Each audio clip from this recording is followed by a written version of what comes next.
I'm going to explore 3 alternate versions of Minecraft created by a real-life archaeologist. Worlds where villagers have been wiped out, structures have fallen into ruin, and even the terrain presents new challenges, all while doing a little archaeology of my own into how Minecraft uses these same tools to create the vanilla world. Currently, I'm in the vanilla overworld, but in just a moment, I'm going to travel into an alternate version of this world created by fellow YouTuber Daskalos. In his real-life work, Daskalos is an archaeologist, and he's been working on these Dead World data packs to explore what Minecraft might look like if all of the intelligent life in this world had been dead for quite a long time. And there are 3 alternate versions that he created. Standard, where the overworld looks much like this. Lush, where the vegetation has overgrown in the absence of humanity. And Barren, where much of the overworld has become dead and lifeless, like some sort of post-apocalyptic scenario. I've got my archaeologist brush, so let's take a look at the ruins of this plains village. With a bird's eye view, it doesn't appear that the layout of these villages has changed much from vanilla Minecraft. We have the starting structure, in this case, this well structure here, that has, as you can see, been completely collapsed. Looks like instead of water, it just has some dried up clay at the bottom here, and all of the cobblestone has been overgrown with mossy cobblestone. From the starting structure, we get some road pieces that then branch out and have some buildings attached to them, with the doorways facing them. This is all done with jigsaw blocks, and it doesn't look like any of the jigsaws themselves have been modified for this Dead World data pack, just the individual structures and how they're assembled. Just like with the well structure, all of these buildings appear to have been fully overgrown with mossy cobblestone. In vanilla Minecraft, village buildings are assembled with a mix of cobblestone and mossy cobblestone, and this is achieved with a processor. The structure itself only has cobblestone in it, and then some random chance of that cobblestone gets replaced with the mossy cobblestone. So it's interesting to see that Daskalos has forgone that, indicating that we would expect stone or materials like this in a real-life scenario to become pretty much completely overgrown with moss or similar plants. There's also a lot of coarse dirt inside and around these structures, and as a layman, I would say this certainly makes some sense. I would certainly expect that as the walls and roofs of these buildings fell and decayed away, that dirt would just kind of get blown in and pile up against these walls. Oh, and it looks like I might have found the only uncorrupted piece of cobblestone in this entire village. I'm noticing on a lot of these buildings that the bark from the logs is being stripped away, which also makes sense from a layman's perspective, but other structures like this blacksmith building don't seem to have any of that stripping at all. But once again, this could just be a coincidence due to the random chance of processors. It does look like we are keeping the workstation blocks here, like furnaces and things. If we start to excavate some of these other buildings, we might find, other workstation blocks like brewing stands. This certainly serves a gameplay function of allowing these workstation blocks to still be found and looted from these villages, even though the villagers themselves have all been wiped out. But I do wonder if it also means that these more refined materials would simply be less likely to decay away. It looks like we have a lot of the smooth stone and iron bars as well, where many other blocks have completely been removed. I do find it interesting that the lake here at the fishing building, as well as the irrigation in these farms, has been completely turned to clay, just like with the well. In a vacuum, this makes sense, but this village is right next to a river. It doesn't really follow that all of the water here would completely dry up. Look, even this watering hole right here. Obviously, jigsaw structures can't control what biomes they generate around, like river biomes. They can only determine what biome they generate in, specifically plains in this case. But given the fact that these villages would likely form near water, and water is not being decayed away, at least in the standard version of the Dead World, I wonder what reason there is for turning all the water in the village structures into clay. And would you like to introduce yourself and say a little bit about what you do? My name is Daskalos. I'm a professional archaeologist and certified interpretive guide. I do stuff on YouTube to teach the public about archaeology and history, and mostly centered around ancient Greece, but also archaeology generally as a profession, which I have been doing for well over a decade. I'm also in the master's program at University of Tennessee, Knoxville, where I am working on a VR reconstruction of a Bronze Age settlement. So why are all the water sources in villages dried up into clay? when you have things like canals in the world and you don't take care of them, they silt up. And so they fill with this very fine grain silt. Unfortunately, Minecraft doesn't have silt. The closest they have to a fine grained material like silt is clay.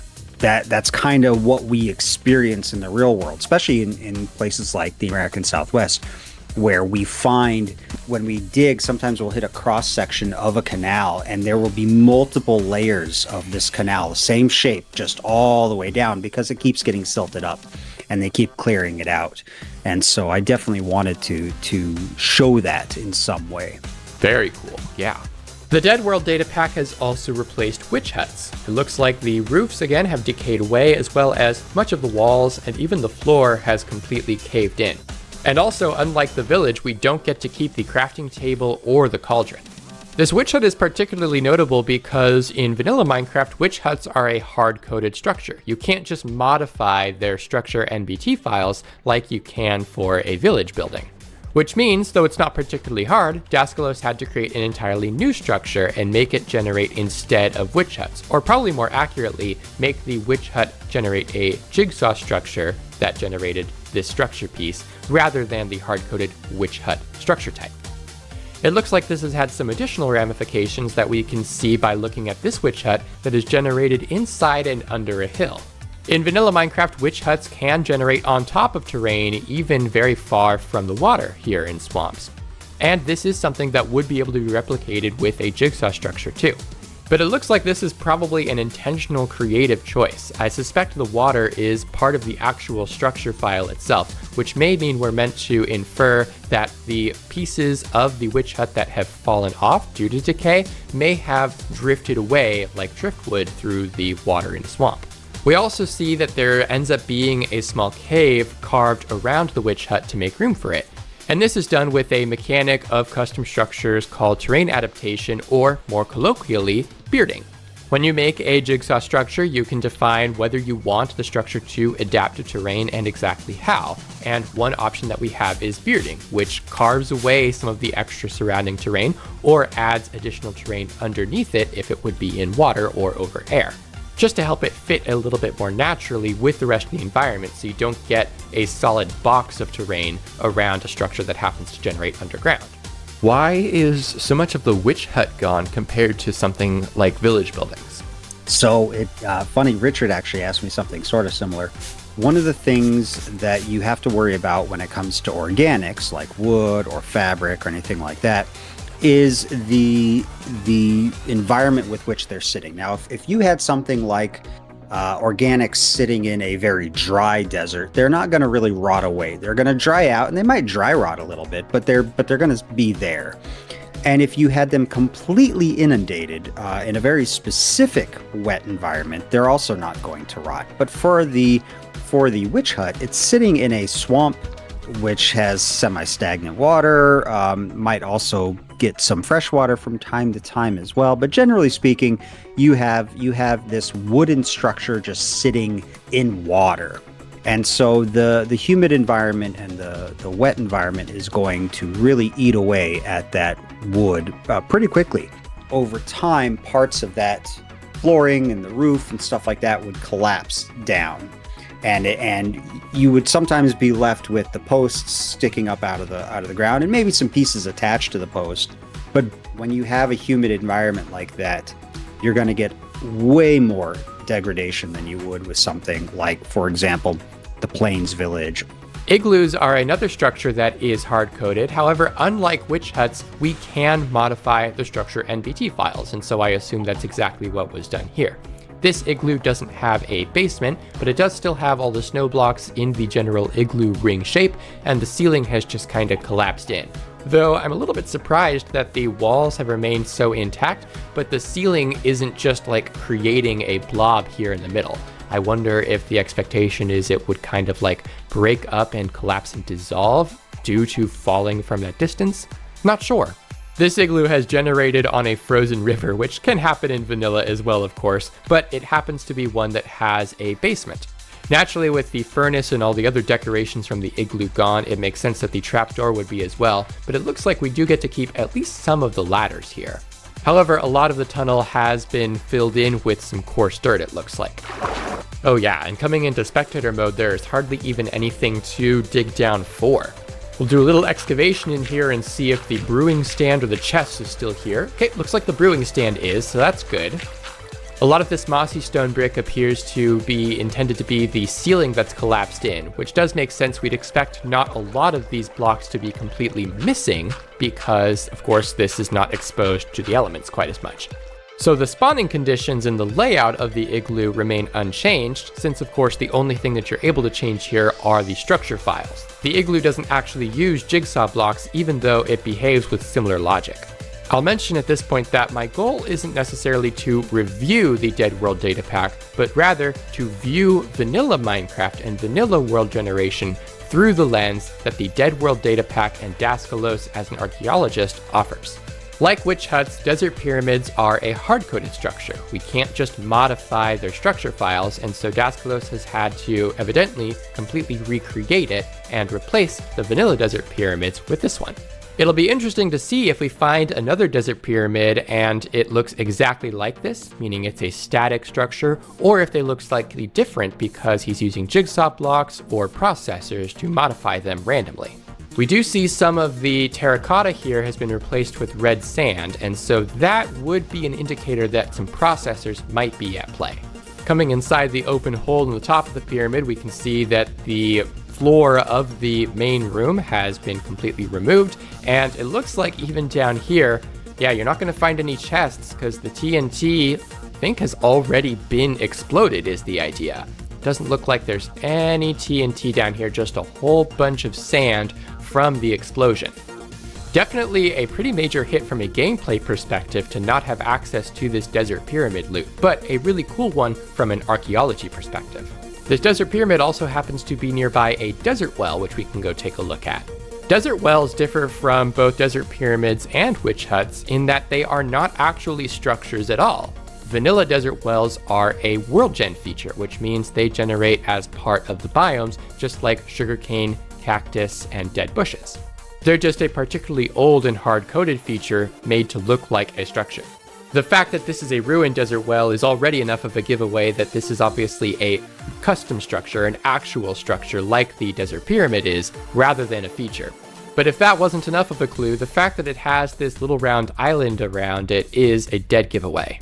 This is absolutely the cause of some more bearding, just like we saw with the witch hut, but instead of carving away terrain, it has added some terrain below it where there otherwise would have been water or air. Now, this is what I was waiting to see what was done, and oh my gosh, this woodland mansion is in pieces. It looks like basically the entire third floor is totally gone. I can't even tell if it's necessarily collapsed into the second floor or not, because even the second floor and of course the first floor are in ruins just as much. Just like with the village, we have lots of dirt covering in here that would have been blown in by the wind over various years. And a lot of the windows have broken due to the wood rotting away. But since there's so much wood, we obviously get to keep a lot more of it, or still have a lot more of it compared to the witch hut. And since all this dirt is exposed to the open air, mushrooms and dark oak trees have been able to sprout in here as well, even some birch trees it looks like. Now, as someone who knows quite a bit about woodland mansions, there's definitely some things sticking out to me as interesting here. First off, the mansion falling into disrepair appears to have revealed many of these secret rooms. This obsidian is either directly part of one of the secret rooms that you can normally find in mansions, or is the remains of the lava having escaped from the glass container of one of the secret room types. What's particularly interesting about this, though, is that while in Minecraft obsidian is a very hard material, in real life it is actually more of a glass. And so if this were being archaeologically accurate, from a layman's perspective, I would expect much of the obsidian to actually be completely gone. But maybe since it's still somewhat protected by the walls of the mansion here, it hasn't really had a chance to be ground down into dust yet. I was wondering if you chose to weather the obsidian how we would expect real-life obsidian to experience the elements, or did you treat it more like how Minecraft does? This is very hard material. Yeah. So I treated it a little bit more like how Minecraft does, where I just sort of let it drop from where it was sitting. Obsidian in the real world is basically glass. Yeah. And when it weathers, it's very interesting. When you look at a piece of obsidian with what we call cortex, you don't get that glass look to it. It's very dull. It's very sort of matte. You get the glass shine when you break it open. And you can't really do that in the game unless you use something like, I don't know, like blackstone or basalt or something like that. You might be able to sort of simulate that cortex. But basalt itself is also an igneous rock that is used in stone tools as well. And so basalt has its own sort of properties. Oh. And blackstone, I don't know what the equivalent of blackstone would be. I'm not a geologist. We'll have to ask Nice Name sometime. And so when it comes to weathering in real life, it's really hard to do that in Minecraft without sort of making some big leaps in how it looks. The next interesting thing is actually outside. This looks like it is part of the structure. In fact, I think it definitely is, because we are clearly getting a bit of bearding around here. We obviously see some bearding over here as the structure overhangs over this ocean here and creates this little cliff, and the same kind of square-ish rounded off shape continues around here, which tells me that this is intentionally part of the structure. It looks like it's supposed to be some kind of garden, but such a garden does not generate as part of mansions in vanilla. Maybe it does in Bedrock Edition, and that's what he's pulling from? Either way, I do like it. I think it's cute. It's just interesting that something has been added to the structure that you wouldn't normally find in vanilla, rather than all the other structures that have had mostly things taken away from them. On the Woodland Mansion, or rather outside it, there looked to be this sort of garden-like structure. Is that what that was? Or if it's not, where did that kind of come from? That actually came from the upper walls. So it's interesting when you really look is put together. That thing should have collapsed a long time ago if it was realistic. There are these stone pillars that are holding up big chunks of the mansion that are sitting on top of wood and not other stone. So it's a really flimsy construction on the Woodland Mansion. It looks very impressive in the game. Right. But if you take it from a realistic sort of point of view, there's some flimsiness to it. And I thought, I've seen it before where a wall just collapses, like just falls over on its side, sure, rather than just sort of collapse down and be a big heap of rock. And so I thought, that would be really cool to sort of demonstrate here. So that little sort of rectangular garden area is actually from the wall directly above it. Yeah, that is awesome. Yeah. The last thing that sticks out to me is that it doesn't look like this Woodland Mansion was created in the same way that the Plains Village was. Woodland Mansions, like Igloos, can have their structure files modified directly, but they don't use actual jigsaw blocks or template pools like villages do, and so those parts and how they're assembled can't be modified. You can modify the individual pieces, but exactly how they're assembled is left up to Minecraft. But based on the designs of a lot of these rooms, and specifically the way in which they are ruined, the way that the walls have been destroyed, the way the dirt is distributed, it doesn't seem like that's what's been done here. I think that this is all one static structure, more like the Desert Pyramid that replaces the Woodland Mansion. This certainly would have been a lot easier for Daskalos to create, and it allows for a much more curated experience, curated archaeological experience in particular, for how the player is expected to interact with and engage with this structure. But as someone who really loves jigsaw structures, and the Woodland Mansion in particular, it is disappointing to see that extra level of detail couldn't have been carried over with a more custom and dynamic structure design. Because as it stands, every Woodland Mansion in the Dead World is going to be largely the same, though it is possible that the dirt and some of the decay is being handled by processors. Pillager outposts are one of my favorite structures, and so I'm glad that it has also received the Dead World treatment here. The structure itself is not particularly exciting, both in vanilla and here in the Dead World. Obviously, the entire tower here has just fully collapsed and decayed away. You've got the signature dirt filling up the interior here, but I'm sure that the loot chest is probably nowhere to be found. What makes Pillager outposts interesting to me is their use of a base plate. Though the main reason you come to the Pillager Outpost is the tower, it is a jigsaw structure and so has several other pieces around it. Looks like we have the ruins of an iron golem or a lay cage. We've got some tents here that have no wool at all. They're not even tents anymore. Another cage over here, possibly another tent. But you'll notice that this structure over here has some bearding because it's over the river. The way the pillager structure generates is that it first places a base plate structure, a big empty structure within which are several jigsaw blocks that can generate, for one, the pillager outpost, as well as all these surrounding structures in various different configurations. The base plate is projected to a height map, so although this is pretty flat, we can see over here that this cage is on a very slight hill compared to the rest of the structures here. So if this were on a mountain, for example, you could have the pillager outpost and then several blocks above it on a very tall hill or peak. You might have a cage and a tent, and then you might have the target practice or another cage lower down in a small valley on the mountain, because all of that got projected to a height map. And then the individual structures themselves get generated not projecting to a height map so that they can remain intact. Once again, it seems like Daskalos has simply replaced the individual structure files for this structure rather than created a whole new structure, which certainly makes sense. There's no reason to change perfection. And so once again, this is just an interesting lens through which to view vanilla structure generation.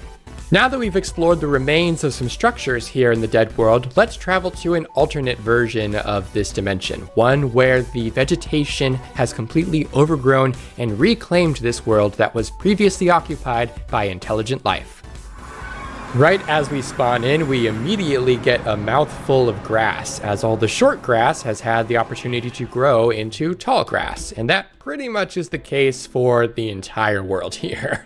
We can also see, even from this distance, looking up at the forest that's generated on this hill, as well as this cherry grove up here, though it is small, that all of the trees have grown probably between maybe 2 and 4 blocks taller. This would have been a very easy change to make, but certainly a tedious one.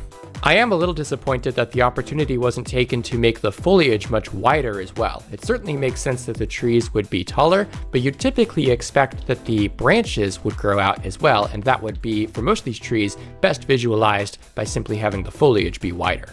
Of course, you could go one step further and have actual extra branches by replacing all of the oak tree features so that they use the fancy oak tree trunk provider.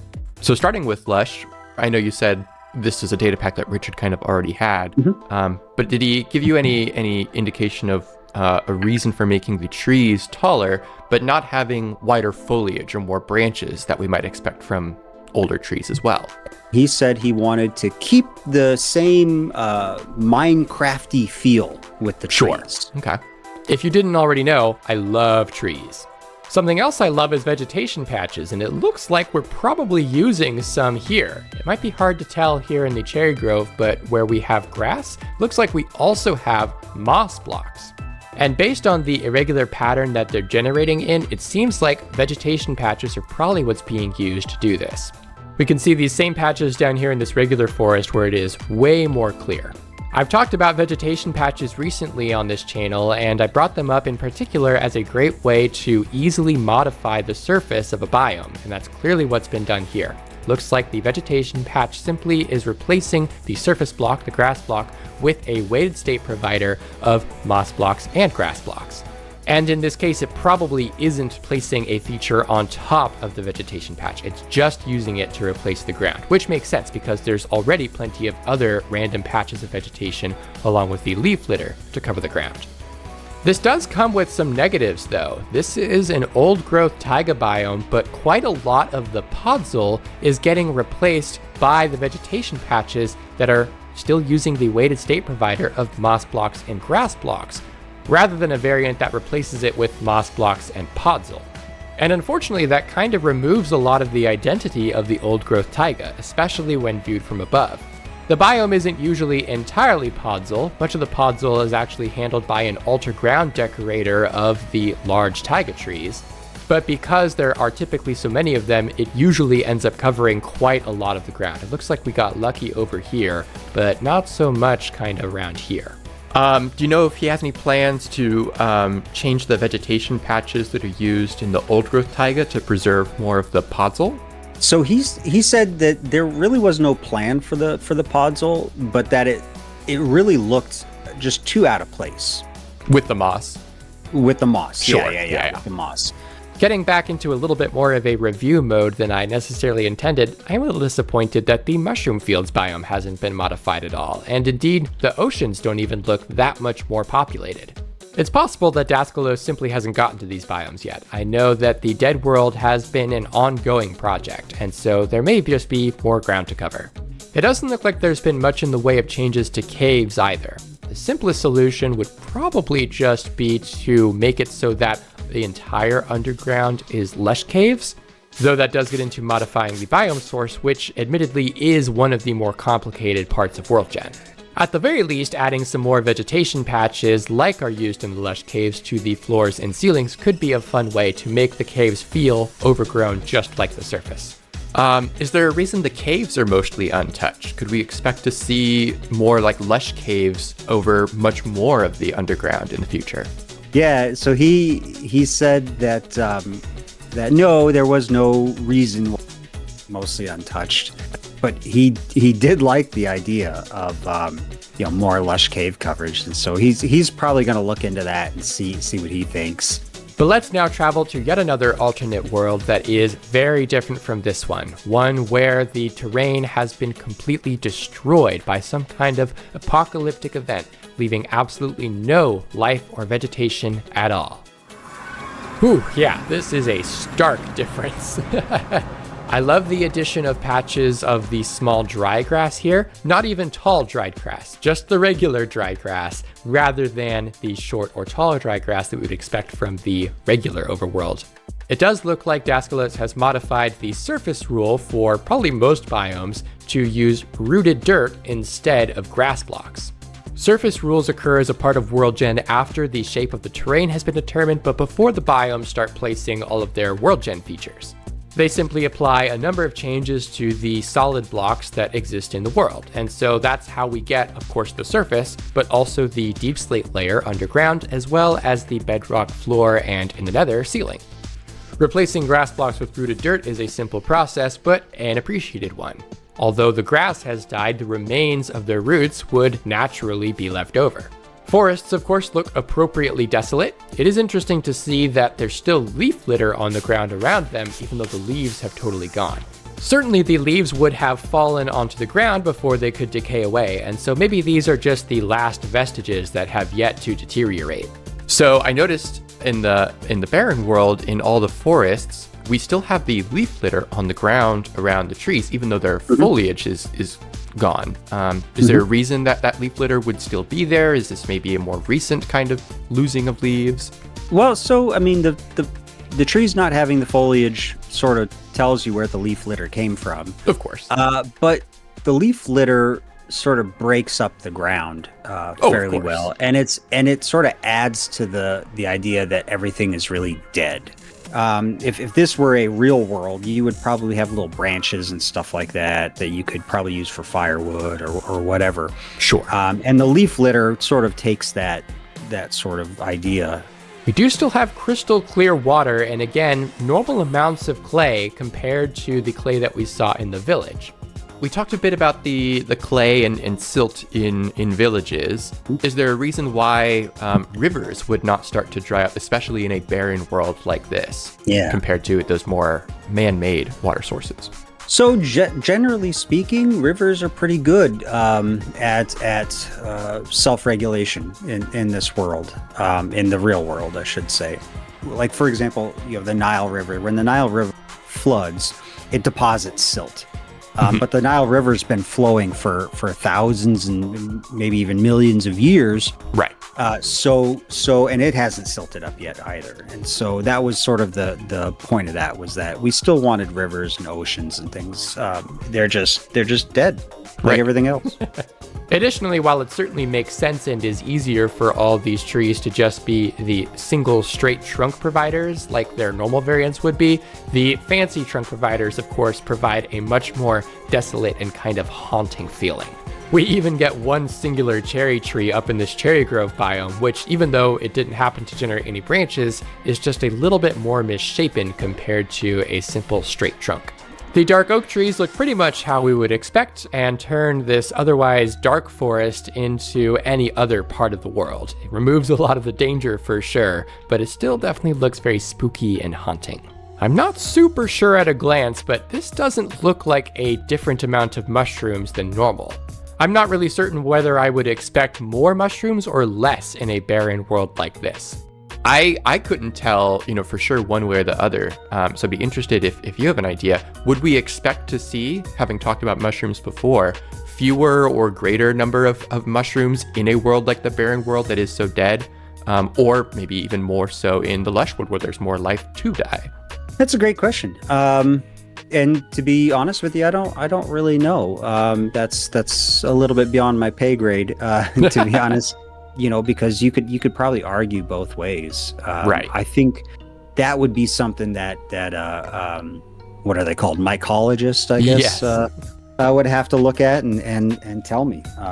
Because I don't know. That'd be an interesting question. Yeah, mycologists, sound off in the comments. The swamp has completely lost all of its seagrass, lily pads, and although we still get the trees here in the water, they don't have their leaves anymore. This has some interesting lore implications because these trees in particular being right in the water, you would think would not experience the same kind of drought that trees in a regular or birch forest would. So the fact that they still don't have their leaves and can be implied as dead means that the apocalypse that affected this barren world might be more solar. Any lore reason that the trees in the swamps that are rooted in water would also still be devoid of leaves? So really, there's sort of a hidden question within that question, too. Right. The reality is ease. It was easier to have all of the trees void of leaves. And now the hidden question here, there is no lore in these data packs. There's no hidden, figure out what happened in these data packs. This is literally just me, an archaeologist, ruining these structures in a semi-realistic way, and then working with a guy to get these into a data pack. So there's no real story behind any of this stuff. I wanted to keep the data pack for fun, and to keep it lightweight. We do still have the witch hut, which means that plus the trees in the water are pretty much your only way of being able to tell this is a swamp, other than the fact that the water here is still green. Though it doesn't make a lot of sense to me why it would still be green, because you would think in a world where there is no life to the point that even seagrass has died out, that all the algae here in the water would have died out as well. It would be very easy to change the color of the water here in the swamp, but of course, then the swamp would lose a lot of its identity. In a world like the barren world, would we still expect the water in swamps to be green, presumably with algae, when there is so little life anywhere else? Good question. I mean, we have microorganisms that grow in volcanic vents under, in the oceans and stuff like that, and things that survive in these crazy extreme environments. And so there's no lore behind it, so we don't really know what happened in the barren. It could have been something that happened really fast, and then the world was just normal after the point. And so green algae, sure. Is it possible that it wouldn't have been growing as well? Sure. Did we think about it? Nah, we didn't even think about it. It's just that's how the biomes generate, and didn't change it. There are still also lush caves underground here in the barren world, which once again makes me think that maybe he just hasn't gotten to the caves yet. It's also interesting that although the jungle as well has been completely defoliated, is that a word? The jungle temple is still covered in mossy cobblestone. Maybe this, combined with the fact that lush caves are untouched and swamp water is still green, suggests that the apocalypse that struck this barren world would not have affected moss or even algae in the same way that it would trees or grass. Why do the structures in the barren world still have mossy cobblestone, despite this harsh environment? And so for that, the generic answer is going to be sort of the same, the easiness of it. Sure. So when I built the structures, or I should say when I destroyed the structures in Minecraft, right? I built them to be used across all four packs. Right.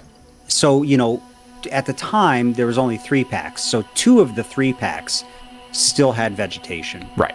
where it gets a little funky is with Barren, but in Barren we still have water, so True. there's still moisture. So moss and lichens growing is totally acceptable. We can take this opportunity to explore the jungle temple as well and dig inside here. Once again, this is a structure that is hard-coded like the desert pyramid, and so any changes to it would have to be done by making a custom structure, which it looks like is what was done here. I'm assuming this puzzle doesn't work at all anymore. We can dig back here and try to see. Now, we've got a redstone repeater still, but no pistons it looks like, and some trapdoors instead of a chest, which is interesting. There's a lot of gravel in here, but none of it is suspicious gravel, which does feel like a bit of a wasted opportunity. We still have at least some of the tripwire hooks, but none of the string, which makes sense. Dispensers still have arrows in them, and the chest still has its loot. I think this has been an interesting view into some alternate interpretations of the Minecraft world. If you've enjoyed the video, please remember to like and subscribe. I make all kinds of content related to custom structures, worldgen, and other data pack features that I'm excited to share with you. Remember to check out Daskalos' YouTube channel to learn all about real-life archaeology through the lens of Minecraft and to see more of the Dead World project. And lastly, if you'd like to learn more about custom structures and worldgen, check the links in the description for my very thorough written guides that I created for Data Pack Hub. Thanks for watching!